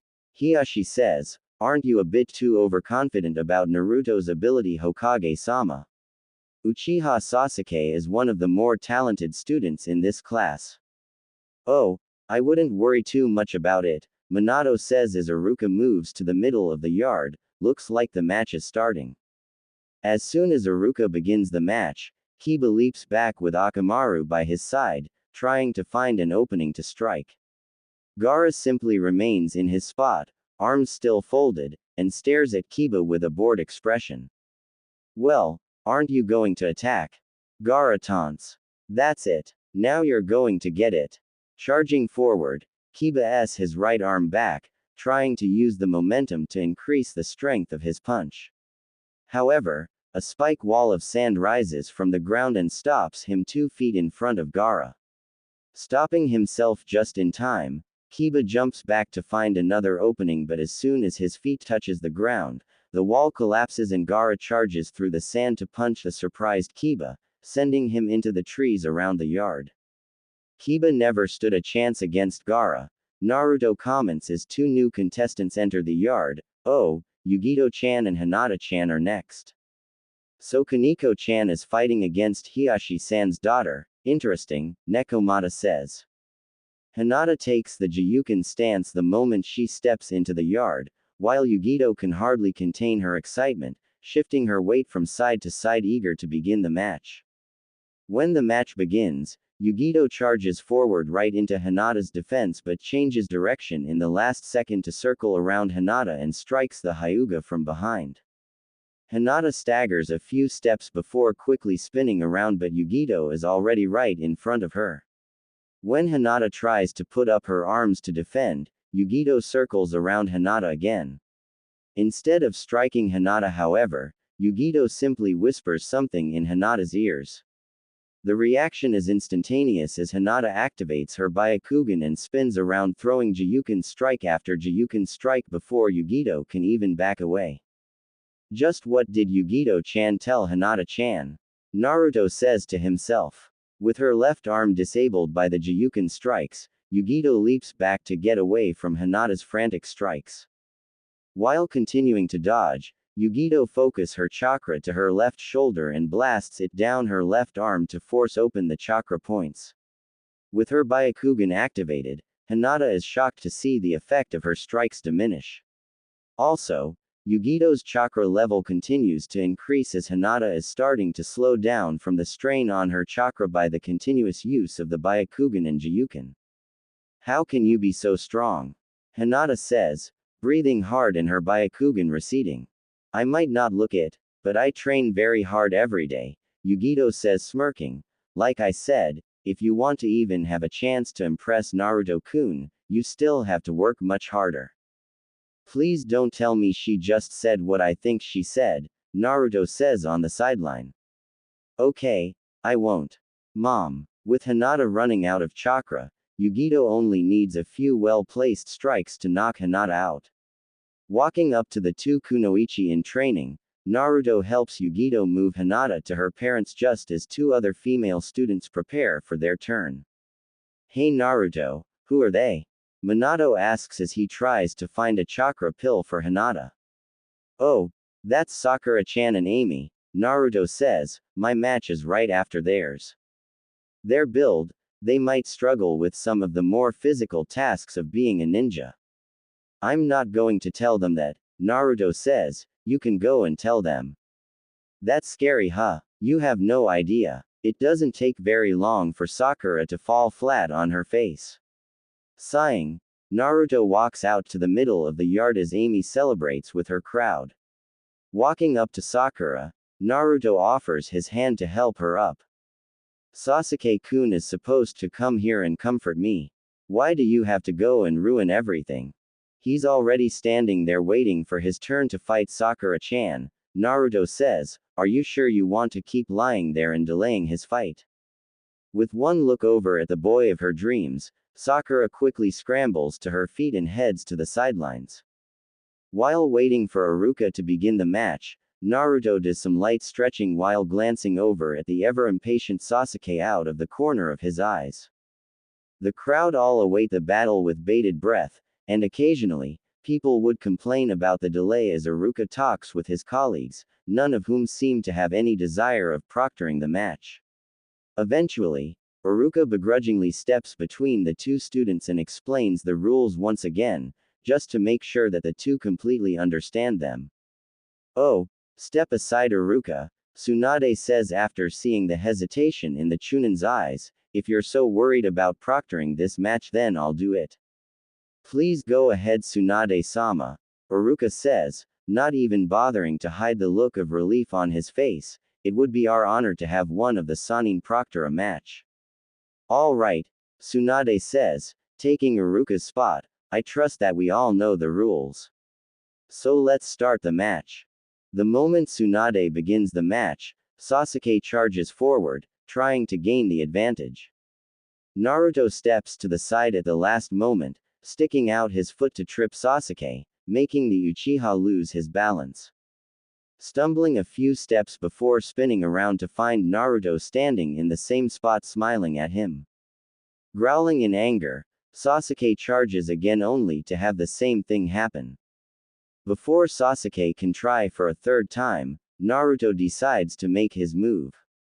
Instead of moving straight for Sasuke however, Naruto moves from side to side, making Sasuke shift his weight constantly to guard against Naruto's movement.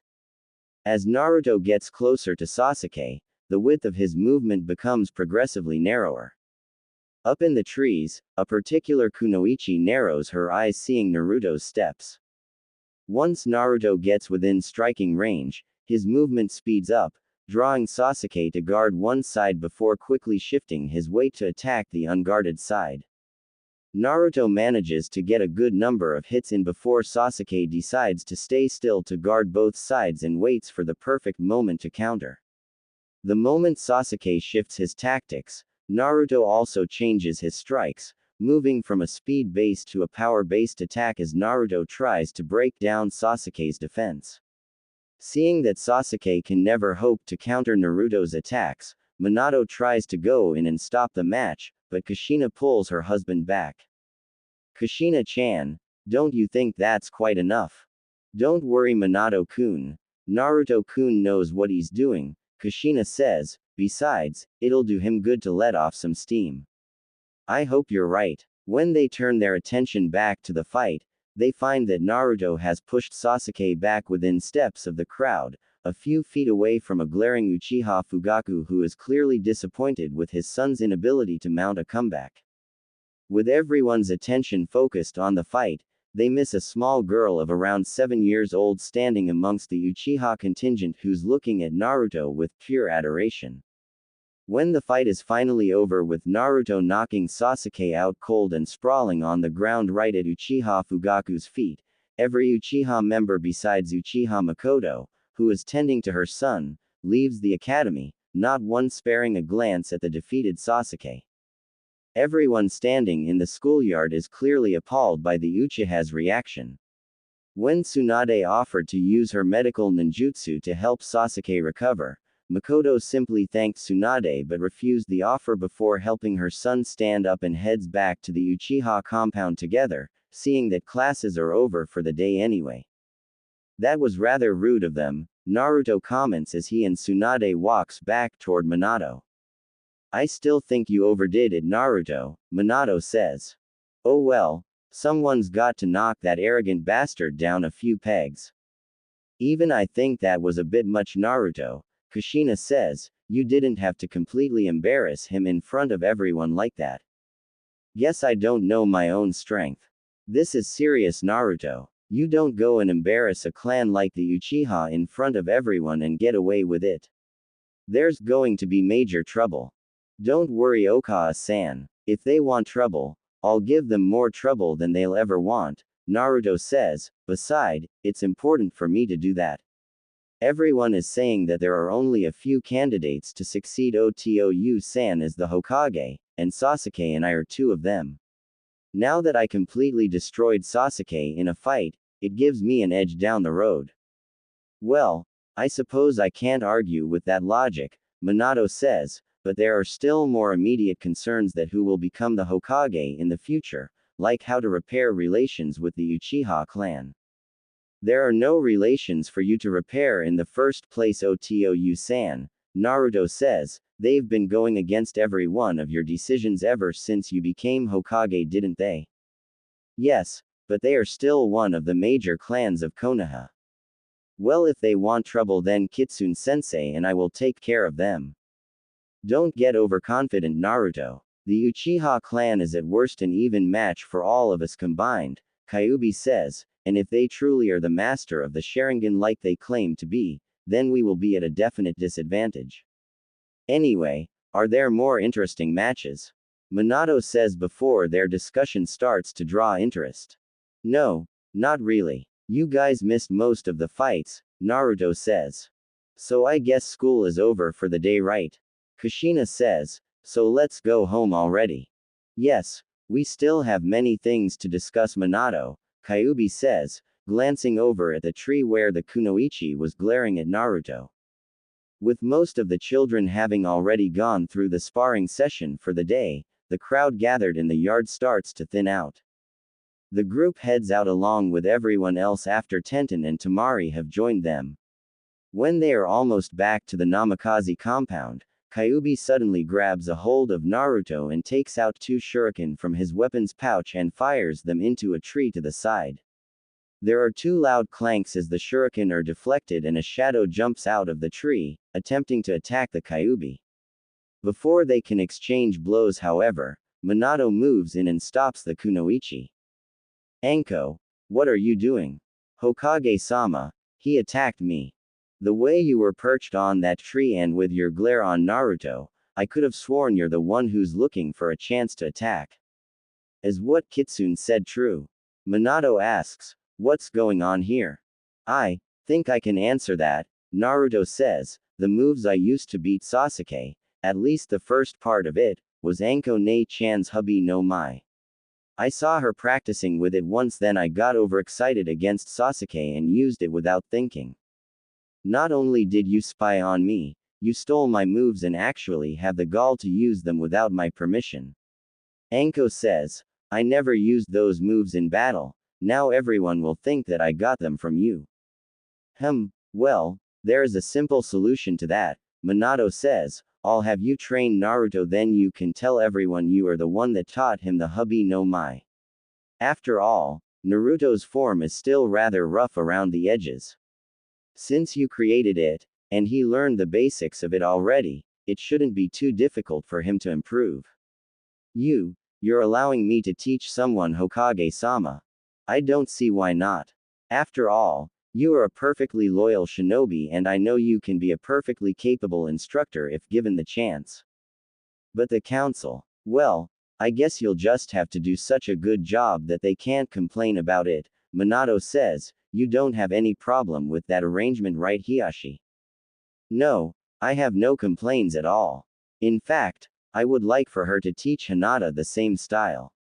With her flexibility, the style would complement her Jiyuken style very well. Actually, I was hoping to ask if she would teach Kaneko-chan as well. You don't have any problems with that, do you, Anko? No, of course not. Anko says, I won't let you down, Hokage-sama. Thank you so much. Through their training with Anko, Naruto, Yugito, and Hinata's taijutsu ability improved greatly. Though unconventional and oftentimes almost impossibly harsh, Anko's training did produce the desired result. During the first part of training, Anko would have the three children go through stretching exercises in order to increase their flexibility. On the first few days, the three children would return home needing medical help from Shizune and Tsunade to treat all the different strains and sometimes torn muscles until they adjusted to the trainings. The second part of the training involved Anko going through the concepts behind the style and, occasionally, she would bring actual snakes to training in order for the children to observe the snake's movement. Also during this stage, Naruto and Yugito would sometime teach Gaara about the style and help him incorporate the concepts into the use of his sand. It's after the three children have mastered the first two steps that Anko decided to teach them the actual stance and movements of the Hubby no Mai. On the side, the brash Tokubetsu Junin would try to work on building Hinata's confidence. On one occasion, Hanabi, after finding out that Hinata has a new instructor, demanded that she be trained by Anko as well, only to completely give up a month later due to the harshness of the training. When Anko brought up that point a few days later, Hinata would meekly point out that Anko had been especially harsh on Hanabi after getting upset at the little girl's attitude. From that day on, whenever Anko brings Hanabi's training up again, Hinata's response got fiercer and fiercer until even Naruto and Yugito were shocked by the often shy girl. Of course, the confidence only stayed in the training ground, as Hinata would return to her usual timid self when training ended for the day, a fact that vexed Anko to no end. The entire training spanned just about a year, after which Anko decided to let the children work through the rest by themselves, using their unique traits to develop the style into something that belongs only to them.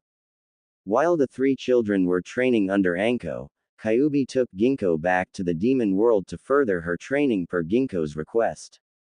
Ginkgo felt that the academy was not teaching her anything capable of assisting Naruto in the future. The taijutsu taught at the academy is completely useless once the trainees become full-fledged ninjas, and the basic jutsus, Kawarimi no Jutsu, Henge no Jutsu, and Bunshin no Jutsu can easily be duplicated with her demon powers, as proven with the human form clone that Ginkgo has been using. Being a relatively young demon herself, she also felt that she should learn about the inner workings of the demon world to prepare for the day Naruto finally takes over for her father. Also during this period, the Namikaze household receives a surprise after one of Kushina's checkups. What do you mean the family is getting a new member?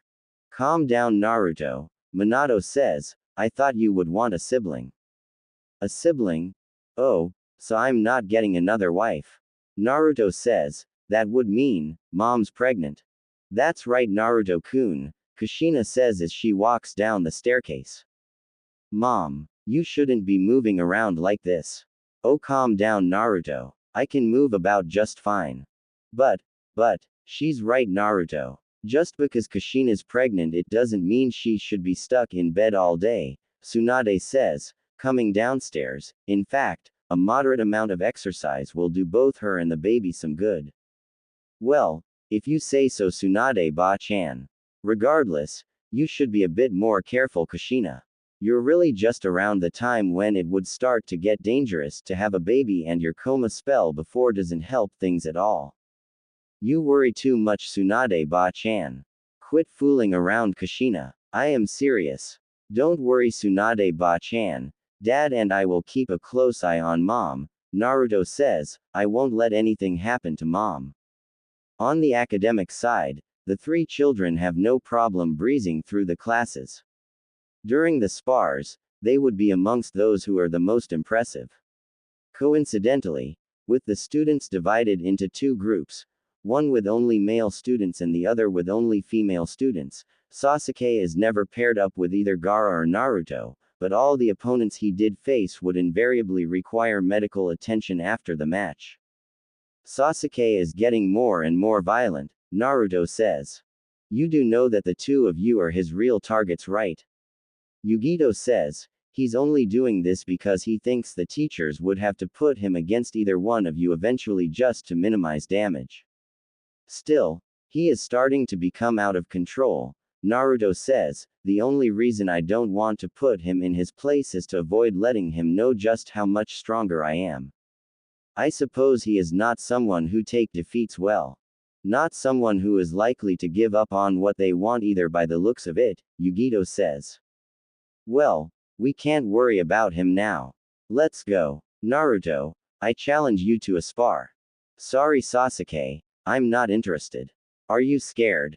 Think what you want. Gaara, Yugito-chan, let's go home. The moment the group turns their back to Sasuke, the Uchiha goes through several hand seals and performs the Kaden, Gukaku no Jutsu. Before the fireball finds its mark, a wall of sand suddenly appears between the attack and its target. Everyone in the schoolyard has to shield their eyes from the swirling flames so no one saw how Naruto bursts through the fire and punches Sasuke in the stomach, sending him into the trees. Only the loud cracks as a tree falls to the ground, giving everyone a clue what had happened. Before Yugito can move in to stop Naruto, he is already running after Sasuke, the blade of his kunai glistening in the sun. Eyes widening in fear, Sasuke can only crawl backward, desperately trying to get away from Naruto. An arm reaches out and grabs hold of Naruto's wrist just before he can drive the kunai into Sasuke's chest. I know Sasuke attacked you and your friends when your backs were turned, but it doesn't warrant killing him, Naruto, Iruka says. Sasuke, this is your last warning. Naruto growls, if you ever try to hurt any one of my friends again, not a person in this world can stop me from killing you. Come on, Naruto-kun, let's just go home, Yugito says, tugging Naruto's sleeves. Giving Sasuke one last glare, Naruto puts the kunai away and leaves the schoolyard with Gaara and Yugito flanking his side, trying to prevent him from going after Sasuke again. At the entrance, the group spots Makoto, who saw everything that transpired and has an apologetic look on her face. Ignoring her, Naruto simply stomps off toward the Namikaze compound while Yugito and Gaara stop briefly to show the wife of the Uchiha clan head the proper respect. When the pair finally catches up to Naruto, they find the boy standing outside the door to the mansion. Naruto-kun, don't worry, Yugito-chan, I'm just trying to calm myself, Naruto says. Mom is pregnant. It won't do to scare her by slamming the door. Naruto-kun, I know Sasuke is a jerk and all, but I have a feeling that you seem to get angry for every little thing he does. Attacking us for no reason isn't a little thing, Yugito-chan, Naruto says. However, you know very well that the attack will do us no harm, Gaara says as he walks past them and enter the building. If I don't stop him now, what's to stop him when he does have the power? I guess you do have a point there. We are not going to pass judgment on you, Naruto. I'm sure you know what's best. I decided to stay here instead of returning to Suna because you are someone I can trust my life with. Thanks Yugito-chan. Thank you Gara. Now what are you kids standing around in the hall for? Come in, Kushina says from the living room. We were just talking mom. Oh, something you don't want me to hear. Kushina teases. No, that's not it. I'm just kidding dear, why are your clothes singed? This is just from a little spar. Naruto, what are you hiding? Sasuke attacked us with a Gukakyu no Jutsu in the schoolyard Kushina-sama. Yugito-chan, Naruto hisses. He did what? Don't worry about it mom. I took care of him. But Naruto, he still attacked you. He still has a long ways to go before he can hurt us mom. Naruto says, he might be an Uchiha and might get the Sharingan eventually, but the three of us also have a trump card. For all our sake, I hope that you guys don't ever have to use your trump card. Kushina says, well, I'm just about to start fixing dinner, do you want to help me Yugito? Of course Kushina-sama, Yugito says, handing her bag to Naruto, please take this back to our room for me Naruto-kun. Ever since his latest defeat to Naruto, Sasuke has dedicated himself to even more rigorous training, determined to defeat the Hokage's son. However, no matter how many times Sasuke attempts to challenge Naruto afterward, either one of the instructors or a nearby ninja would no doubt step in before Naruto can even respond, making up some excuse to separate the two. This must be Dad's work, Naruto says, after being called upon for another errand. There is no way there can be this many distractions. But this means that you won't have to fight Sasuke, Yugito says, walking up next to Naruto. Blatantly obvious, but effective nonetheless. I'm going to have a word with Dad after I get home. The excuses are sounding more and more ridiculous every day. Suddenly, a person walks out of a side street and stops right in front of Naruto. Shocked by the sudden entrance, the three young ninja in training leap backward and reach for their weapon pouch. Naruto-san, may I have a word with you? Makoto-san, is something the matter? It's about Sasuke as well as the Uchiha clan. Why talk to me about your clan Makoto-san? It's not something I should talk to Hokage-sama about, at least not at this moment. Should Gaara and I go on ahead? Yugito asks, tugging on Naruto's sleeve. Well, no, it's all right. They can stay. What do you want to tell me, Makoto-san? I want to ask you to pretend to lose a match against Sasuke. What? Naruto screams before quickly regaining his composure. My apologies, Makoto-san. I understand that you want to see Sasuke succeed, but I can't do it. This is beyond just a rivalry between you and my son Naruto-san. Fugaku has been behaving strangely recently. I think he is plotting something, and ever since Itachi's death he has been dedicating more time to his plan, Makoto says. I don't know what he's planning, but from his behaviors since he saw Sasuke's defeat at your hands, I'm worried that his plans means harm to Konoha. So you think by me losing to Sasuke, it would stop whatever it is that he's planning? I'm hoping that it would be the case. With all due respect, I highly doubt that, Makoto-san. If your husband does intend to do Konoha harm, then things are already beyond repair, Naruto says. I understand your hesitancy to report any of this to my dad, and I can promise you that I won't tell him unless it is absolutely necessary. But I should advise you, Makoto-san, you should decide where your allegiance lie if your husband does intend to revolt. The fact that you came to me shows that you know the gravity of the situation. I hope that you give it some thought. I can't speak to you too much without attracting suspicion. Even coming to you here in the first place is a huge risk, Makoto says. This is a picture of my niece Kyoko. She is a big fan of yours, so the clan wouldn't get too suspicious if she hangs out around you all the time. If I have any new messages, I'll communicate them to you through her. Thank you, Makoto-san. At this point, I can only ask this of you, Naruto-san, Makoto says. Not everyone in the Uchiha clan follows my husband blindly. I hope if something does happen, that Hokage-sama doesn't view everyone in my clan in the same light. I understand Makoto-san, I won't let that happen. As soon as Makoto leaves, Naruto's entire demeanor changes. Even Yugito and Gaara take a couple of steps back from the pure killer intent. Nah, Naruto-kun.